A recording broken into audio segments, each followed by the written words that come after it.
ஒரு 50cc பைக்கால கன்னியாகுமரியிலேருந்து லடாக் போக முடியுமா? 1 minute 1 bike சீரீஸ்ல இன்னைக்கு எபிசோட் 2 டிவிஎஸ் XL50 பத்தி பார்க்க போறோம்.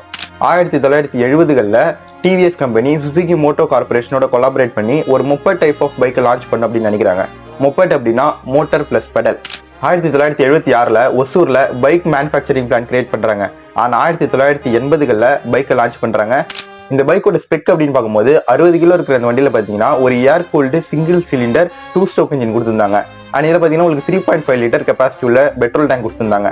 ஸோ இந்த பைக் பார்த்தீங்கன்னா 90s கிட்ஸோட ரொம்பவே ரிலேட் பண்ண முடியும். Most of the 90s kids முத பைக் ஓட்ட கத்துக்கிட்டதே இந்த வண்டியை வச்சாதான் இருக்கும். இந்த பைக் பார்த்தீங்கன்னா 5000 ரூபாய்க்கு லான்ச் பண்றாங்க. இவங்களோட முக்கியமான நோக்கமே எளிய மக்கள்ல இருந்து எல்லோருமே வாங்கக்கூடிய பைக்கா இது இருக்கணும் அப்படிங்கிறது தான். இந்தியாவில் லான்ச் ஆன ஃபர்ஸ்ட் 2 சீட்டர் மொப்பட் பைக்கும் இந்த டிவிஎஸ் XL50 தான். ஸோ இந்த பைக்கோட கேப்பபிலிட்டி பற்றி தெரிஞ்சுக்கணும் அப்படின்னா கன்னியாகுமரியிலேருந்து லடாக் வரையும் இந்த பைக் எடுத்துட்டு ஒரு அண்ணன் போயிட்டு வந்திருக்காரு. ஸோ அந்த ஃபுல் வீடியோ